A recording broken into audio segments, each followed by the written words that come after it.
You have an Azure subscription. Users access the resources in the subscription from either home or from computer sites. From home, users must establish a point-to-site VPN to access the Azure resources. The users on the computer sites access the Azure resources by using site-to-site VPNs. You have a line of business app named App1 that runs on several Azure virtual machines. The virtual machines run Windows Server 2019. You need to ensure that the connections to App1 are spread across all the virtual machines. What are two possible Azure services that you can use? You need to ensure that the connections are spread across multiple virtual machines. So there is a talk about load balancing here. Now the options that are available to you are Traffic Manager, Public Load Balancer, Azure Content Delivery Network, Azure Application Gateway, and internal load balancers. Remember, you need to choose two possible choices here. The two possible Azure services that can be used to spread connection to App1 across all virtual machines would be Azure Application Gateway and internal load balancer. When there is a talk about distributing the connections, you should always remember there is a talk about load balancing. So Azure Application Gateway can be used to route incoming traffic to virtual machines based on various routing rules, including URL path-based routing, cookie-based session affinity, and SSL offloading. It is a layer 7 load balancer that can be used for both internal and external traffic. Now, the internal load balancer can be used to distribute incoming traffic to virtual machines in a backend pool based on various routing rules and health probes. It is a layer 4 load balancer that is used for internal traffic within a virtual network, which is what is being asked here. That's the reason why you have chosen internal load balancer and not public load balancer. I hope, friends, this clarifies why we have not chosen public load balancer. But if you have any doubts, post them in the comment section and I'll try to explain your queries as soon as possible. Question number 130 of the series. You configure the custom role shown in the following exhibit. Now, in front of you is a role. Basically, it's a JSON format of a role. The role name is role1 and its description is custom role1. The assignable scope is set to a subscription, which is a subscription ID is mentioned in the exhibit. And then there are permissions defined in the actions section of the permission element. There are multiple permissions which are defined here, which are related to compute, network, support, and so on. Then there are other sections which are not actions, data actions, and not data actions. All are left blank. Let's now look at the questions. The questions you will get now would be focused on this exhibit which you just saw. So use the drop-down menus to select the answer choice that completes each statement based on the information presented in the exhibit. The first statement is to ensure that users can sign into virtual machines that are assigned role 1, modify the which section. Now the sections you would have seen, which I just mentioned: assignable scope, actions, not actions, data actions, not data actions. To ensure that users can sign into virtual machines that are assigned role 1, you need to modify the data actions section in the custom role definition JSON. You should add the Microsoft.compute/virtual-machines/login action to the actions, which will allow login to the virtual machine as a regular user. This change will look like what I have shown on the screen in the red section. You can see in the data actions, I have added this module Microsoft.compute definition, which I just spoke about. Now let's look at the next statement. To ensure that role 1 can be assigned only to a resource group named RG1, modify which section. To ensure that a custom role 1 can be assigned only to a resource group named RG1, you should modify the assignable scope section in the custom role definition JSON. At the moment, scope is set to everything in the listed subscription, so you would modify it to resource group level, something like I have shown on the screen in red section.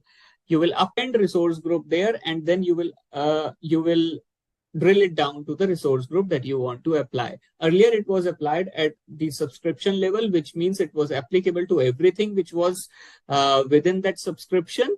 But now you have reduced the scope. You have done an implicit assignment of the role. Let's look at next question.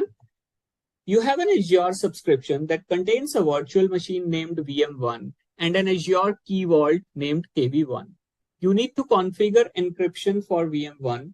The solution must meet the following requirements. Now, the requirements are maintain encryption if VM1 is downloaded from Azure, encrypt both the operating system disk and the data disks, store and use the encryption key in KV1. Which encryption method should you use? Your options are Azure Disk Encryption, Customer Managed Keys, Confidential Disk Encryption, Encryption at Host. You should use Azure Disk Encryption to meet the specified requirements. Azure Disk Encryption is the appropriate encryption method that allows you to encrypt both the operating system disk and data disks of a virtual machine while also storing and using the encryption key in Azure Key Vault, which is the requirement in this question. It covers all the three requirements. The solution ensures that the VM disks are encrypted and the encryption keys are securely stored in a Azure Key Vault. Additionally, the encryption remains intact if the virtual machine is downloaded from Azure, making it a suitable choice for this scenario. Question number 132 of the series. You have an Azure subscription that contains a storage account named Storage1. Subscription 1 is linked to an Azure AD tenant named contoso.com that syncs to an on-premise Active Directory domain. The domain contains the security principles shown in the following table. Now, the principles are pretty straightforward. You have a user named user1. You have a computer named computer1. In Azure AD, you create a user named user2. Storage accounts contain a file share named share1 and has the following configurations. The kind is defined as storage v2, and you can see in the properties, the Azure files identity-based authentication is being used. Directory services option is defined as AD, and the Active Directory properties are defined as domain name, NetBIOS domain name, and forest name are all contoso.com. Let's now look at the next part of the question, which will be based on this exhibit. For each of the following statements, select yes if the statement is true, otherwise select no. First statement is you can assign the storage file data SMB share reader role to computer 1 for share 1. No, this is incorrect. You cannot do that. Next statement is you can assign the storage file data SMB share contributor role to user 1 for share 1. Yes, this statement is correct and you should be able to do it. You have 10 Azure subscriptions. You have an Azure Active Directory tenant that contains a security group named Group 1. And you plan to purchase additional Azure subscriptions. You need to ensure that Group 1 can manage role assignments for the existing subscriptions and the planned subscriptions. The solution must meet the following requirements. You need to use the principle of least privilege and you need to minimize administrative effort. What should you do? Your options are create a new management group and assign Group 1 the user access administrator role for the group. Create a new management group and assign Group 1 the owner role for the group. Assign Group 1 the owner role for the root management group.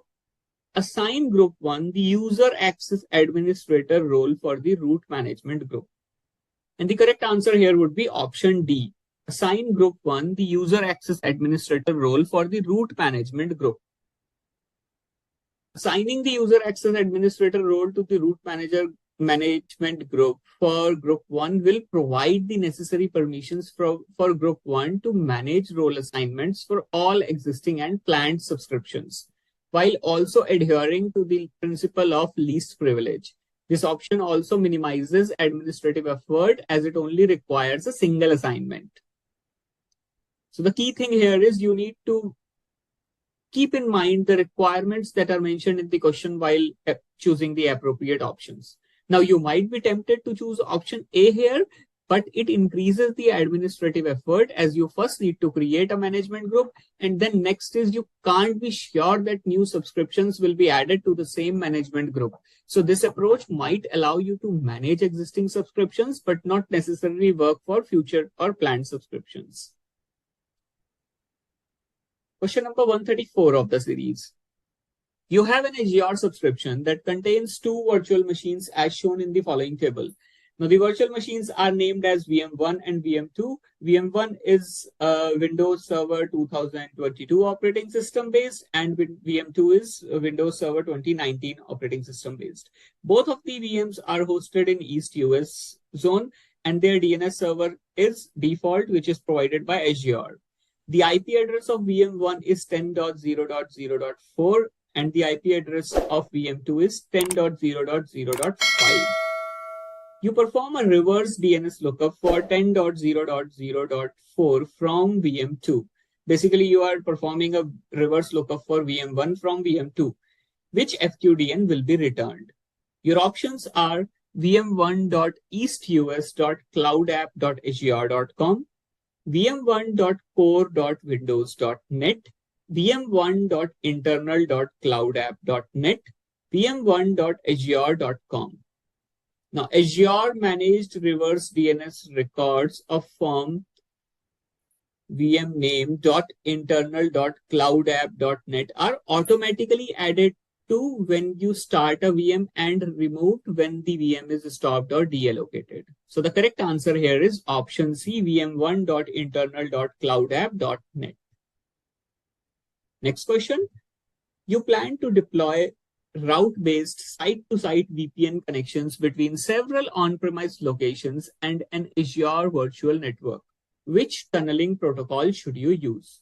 Your options are PPTP, IKEV1, IKEV2, L2TP. When deploying route-based site-to-site VPN connections between on-premise locations and an Azure virtual network, it is recommended to use IKEV2, which is Internet Key Exchange version 2 as the tunneling protocol. IKEV2 is a more secure and modern protocol compared to IKEV1, and it offers better performance, improved security features, and better handling of network changes, making it a preferred choice for many VPN deployments. You have an Azure subscription that contains the hierarchy shown in the following exhibit. You create an Azure policy definition named Policy 1. To which Azure resources can you assign Policy 1, and which Azure resources can you specify as exclusions from Policy 1? Now, on the right-hand side of the screen, you have an exhibit where you can see at the top, you have a tenant root group, then followed by a management group 1. Under it, you have a subscription 1, and then it is having RG1. At the bottom, the resources virtual machine 1. Now, the first statement is you can apply policy to either subscription 1 and RG1 only, management group 1 and subscription 1 only, tenant root group, management group and subscription 1 only, tenant root group, management group 1, subscription 1 and RG1 only, either all of them, which is tenant root group, management group 1, subscription 1, RG1 and VM1. Policy definition or initiative can be assigned to any scope of resources that Azure supports, such as management groups, subscriptions, resource groups, or individual resources. So the correct answer is last option here. You should be able to apply it to tenant root group, management group 1, subscription 1, RG1, and VM1. Now the next statement was, which ones can be excluded from policy 1? The options are same. You can't exclude the highest scope during assignment as it will exclude everything. So the correct answer here is option 4. You can assign it to, you can exclude the policy 1 from management group 1, subscription 1, RG1, and VM1 only. So folks, if you are unaware about hierarchy in Azure, then I already have a detailed video around it on the channel. Check out that to understand this in more detail. Question number 137 of the series. You have an Azure App Service web app named App1. You plan to deploy app 1 by using web deploy. You need to ensure that the developers of app 1 can use their Azure AD credentials to deploy content to app 1. The solution must use the principle of least privilege. What should you do? Your options are configure user level credentials for FTPS, configure app level credentials for FTPS, assign the owner role to the developers, assign the website contributor role to the developers. You should assign the website contributor role to the developers in this case. This role allows user to manage the app service, which includes deploying content without granting unnecessary permissions. Assigning the owner role, which is option C, would give the developers full access to the entire Azure subscription and is not aligned with the principle of least privilege. Before I continue, I would like to remind you that we now have channel memberships available. By becoming a member, you will gain access to exclusive videos, PDFs, private chat rooms, and career consultations. If you are seeking guidance or want more insights into the study material, consider joining the membership that suits your needs. Question number 138 of the series. You have an Azure virtual machine named VM1 that runs Windows Server 2016.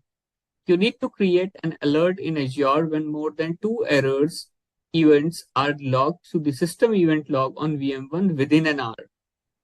The solution you provide is you create an Azure Log Analytics workspace and configure the data settings. You then install the Microsoft Monitoring Agent on VM1. You create an alert in Azure Monitor and specify the Log Analytics workspace as the source. You need to tell whether this solution meets the goal. Yes, the solution definitely meets the goal. This is how you should create an alert for this scenario. Next question. You have an Azure subscription that contains a storage account named Storage1. You plan to use conditions when assigning role-based access control roles to Storage1. Which of the following Storage1 services support conditions when assigning roles? Your options are queues, file shares, containers, tables, file shares and tables only, containers and queues only.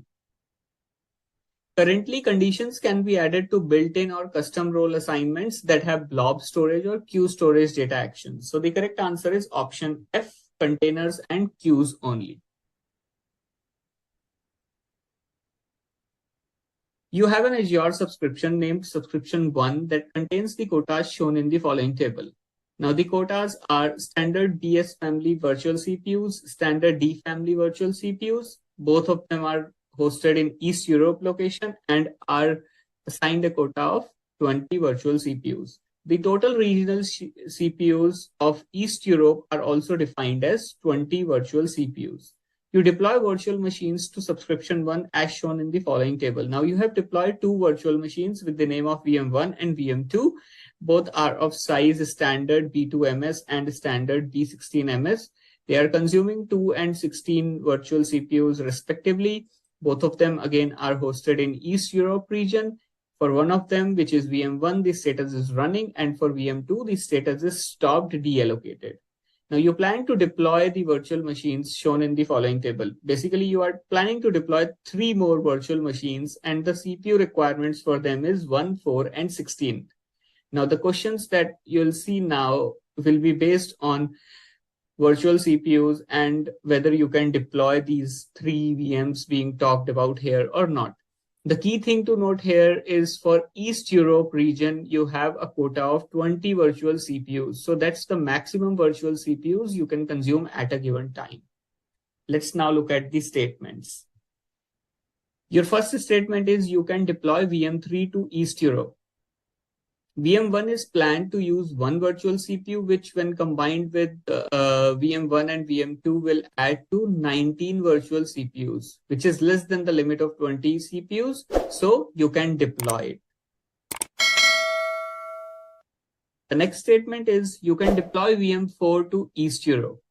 VM4, as per the table, is going to consume 4 virtual CPUs. So it will equate to a total of 23 CPUs. So you cannot deploy VM4 because you can at a time only use 20 virtual CPUs.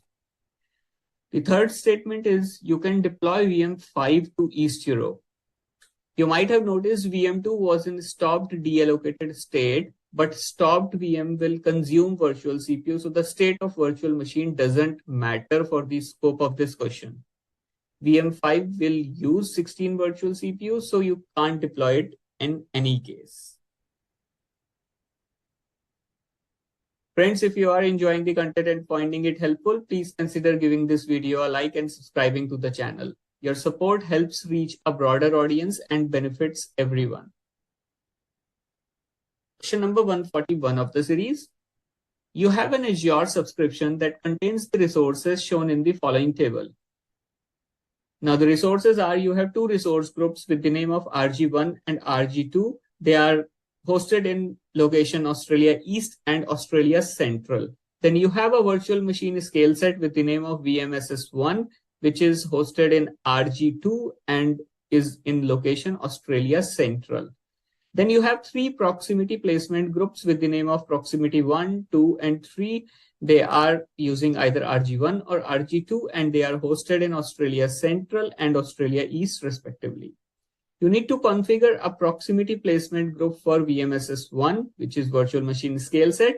Which proximity placement groups should you use? Your options are proximity 1 only, proximity 2 only, proximity 1 and proximity 3 only, or all of them, which is proximity 1, 2, and 3. Proximity placement group should be in same region as the resource. So the correct answer here is option B, proximity 2 only, as virtual machine scale set and proximity 2 are both hosted in Australia Central region. Let's look at next question. You have an Azure subscription that contains an Azure file share. You have an on-premise server named Server 1 that runs Windows Server 2016. You plan to set up Azure file sync between Server 1 and the Azure file share. You need to prepare the subscription for the planned Azure file sync. Which two actions should you perform in the Azure subscription? The keyword here is Azure subscriptions. The action should be performed in the Azure subscription. The options are run server registration, create a storage sync service, install the Azure file sync agent, create a sync group. As I said, key to answer this question is to tell the activities that are performed in the subscription and not on the on-premise server. The two activities that will be performed in the subscription would be option B and option D. Create a storage sync service and create a sync group. Creating a storage sync service is used to manage the synchronization between your on-premise server and the Azure file share. Whereas creating a sync group involves defining the sync topology and specifying which on-premise servers and Azure file shares should be synchronized.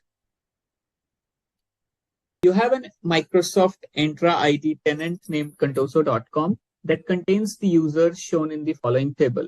Now you have 5 users with the name of user 1, 2, 3, A, and B, out of which 3 users are member type and 2 users are guest type. The member types are user 1, user 3, and user A, whereas the guest type are user 2 and user B. User 1 and user 2 are members of group 1. User A and user B are members of group B, and user 3 is not any member of any of the group. User 3 is the owner of group 1.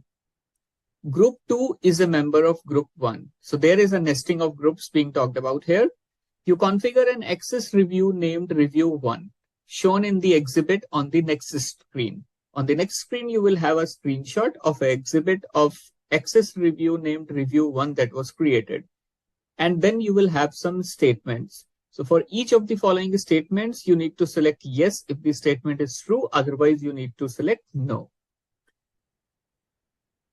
Now, exhibit is there on the right-hand side of your screen. And first statement is user 3 can perform an access review of user A. Now, in the previous table, you would have seen user A is a member type and scope of this access review is guest only. So user 3 cannot perform access review of user A and the statement is incorrect. So the next statement is user 3 can perform an access review of user B. User B is guest type and scope of this access review is guest only. So user 3 can perform access review of user B, and this statement is correct. Let's look at statement third. User 3 can perform an access review of user 1. As you could see in the table, user 1 is a member type similar to user A. And as already mentioned, this access review is scoped to guest users only. So user 3 cannot perform access review of user 1, and this statement is incorrect. So folks, while answering this question, you need to look at two aspects. One is the exhibit which is on your screen, where you can clearly see that the scope is defined as guest user only. And other option is everyone. So if everyone was chosen, then the scope of this access review would have been to guest users and members as well. But here, the scope that has been chosen is guest users only. So that's the reason why any user which you could see in the table on the first screen was a guest user, its review could be performed, whereas if the user was a member type, its review couldn't be performed. So you need to keep in mind the access review exhibit that is on your screen and the table of the user type given while answering this question. Let's look at question number 144. You have an Azure subscription named subscription 1 that contains an Azure virtual machine named VM1. VM1 is in a resource group named RG1. VM1 runs services that will be used to deploy resources to RG1. You need to ensure that a service running on VM1 can manage the resources in RG1 by using the identity of VM1. What should you do first? Here we are talking about managing the resources using the identity of a virtual machine. So that should pretty much tell you what we are talking about, but let's look at the options which are given here. So the options are: from the Azure portal, modify the access control IAM settings of RG1. From the Azure portal, modify the policy settings of RG1. From the Azure portal, modify the managed identity settings of VM1. From the Azure portal, modify the access control settings of VM1. And the correct answer here would be: from the Azure portal, modify the managed identity settings of VM1. Managed identity allows Azure resources such as virtual machines to obtain an identity that can be used to authenticate and authorize against other Azure resources. By enabling managed identity for VM, you can grant the necessary permissions to the service running on VM1 to manage resources in RG1 without exposing any sensitive credentials. So this basically enables you to perform your task seamlessly without having the need to maybe store credentials in a text file in the VM, which can obviously lead to exposure of the credentials. So whenever you are using managed identities, it enables you to do things securely, and the service can manage things automatically. Next question.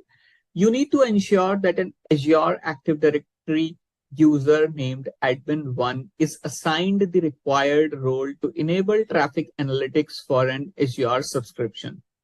So folks, here in the question, you can see Azure Active Directory mentioned here.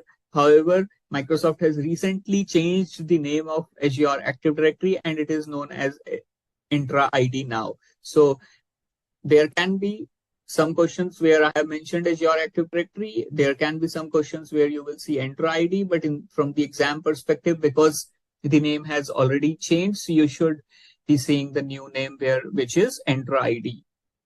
So the solution you tell is you assign the traffic manager contributor role at the subscription level to admin1. Does this solution meet the goal? You need to choose between yes or no. The traffic manager contributor role is related to Azure Traffic Manager, which is a DNS-based traffic load balancer service, and it is used for managing and controlling Azure Traffic Manager resources. It does not provide the necessary permission to enable traffic analytics, so this is an incorrect solution. To enable traffic analytics for an Azure subscription, you typically need to assign a role related to network and monitoring capabilities. Common roles that might be relevant for enabling traffic analytics include network contributor or custom roles with the necessary permissions to work with network traffic analytics. Let's look at next question. You have two Azure virtual machines named VM1 and VM2, and you have two recovery services vaults named RSV1 and RSV2. VM2 is backed up to RSV1 and you need to back up VM2 to RSV2. What should you do first? So basically, VM2 is backed up to RSV1 at the moment, but you need to instead back it up to RSV2 going forward. So what is the step that you need to do first to achieve this requirement? Now, the options that have been given are from the RSV1 blade, click backup jobs and export the VM2 job. From the RSV2 blade, click backup. From the backup blade, select the backup for the virtual machine and then click backup. From the RSV1 blade, click backup items and stop the VM2 backup.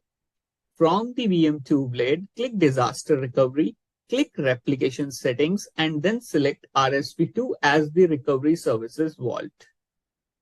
And the correct answer here would be from the RSV1 blade, click backup items and stop the VM2 backup. Now, why you would do this? When you back up a VM to a recovery services vault, the backup is stored in that vault. You cannot have the same virtual machine backed up to two different vaults. In order to back up VM2 to RSV2, you first need to stop the backup of VM2 from RSV1. Once the backup is stopped, you can then create a new backup job for VM2 to be backed up in RSV2. That is the reason you need to first stop the VM2 backup and then you will create a new backup job to back up VM2 to the new recovery services vault. Question number 147 of the series. You have an Azure subscription that contains the resources shown in the following table.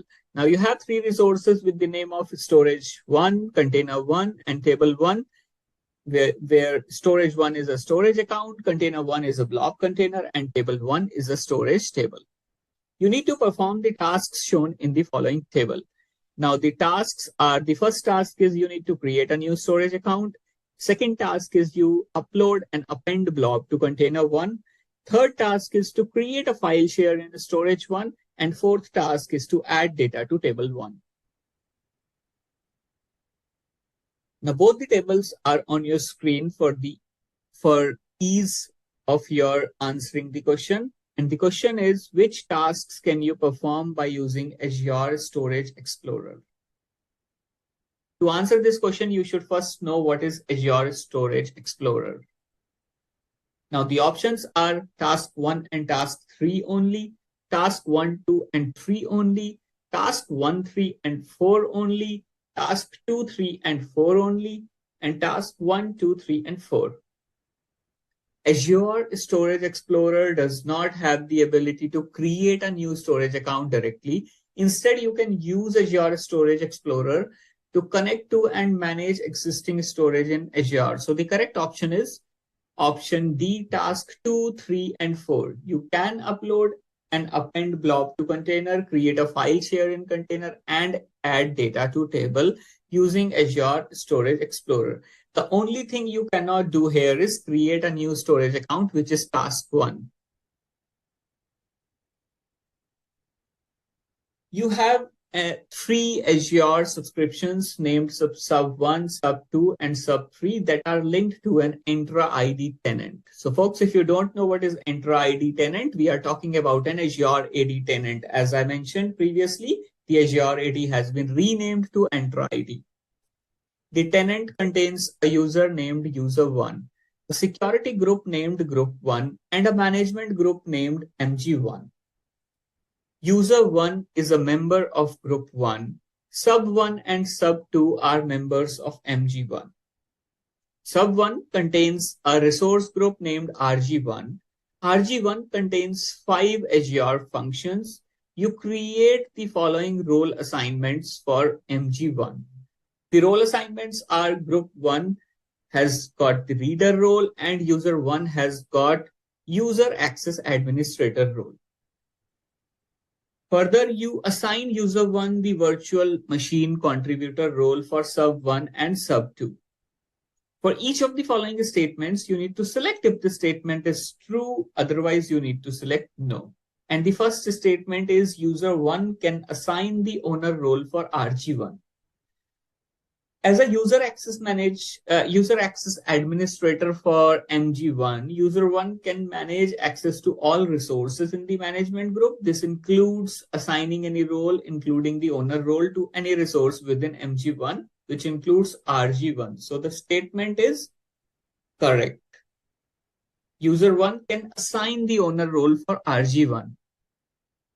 So folks, this question is very confusing because it is telling you a lot of hierarchy that there are 3 subscriptions which are linked to a management group, and then there are reader role being talked about, then user access administrator role, and then finally user 1 gets virtual machine contributor role as well. So while answering such type of questions, create a mapping, create a flow chart in your mind that this is the flow of the roles that is being talked about here. It will make it very easy for you to answer such questions.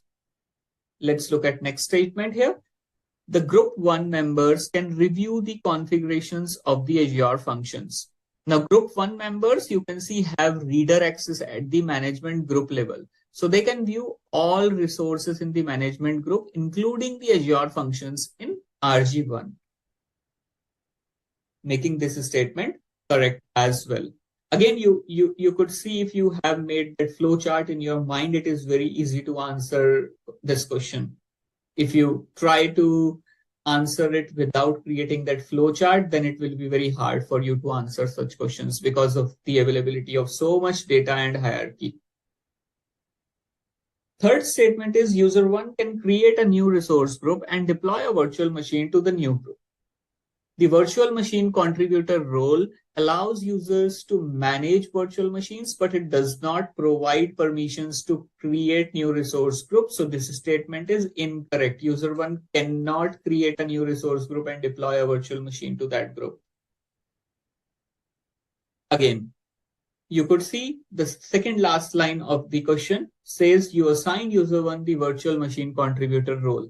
And that was the key to answer this third statement, whether it was right or wrong. Question number 149 of the series. You have an Azure subscription named Subscription 1 that contains 2 Azure virtual networks named VNet 1 and VNet 2. VNet 1 contains a VPN gateway named VPN GW1 that uses static routing. There is a site-to-site VPN connection between your on-premise network and VNet 1. On a computer named Client 1 that runs Windows 10, you configure a point-to-site VPN connection to VNet 1.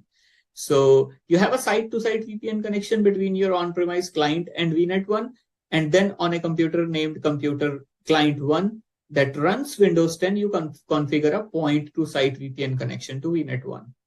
You configure virtual network peering between VNet 1 and VNet 2.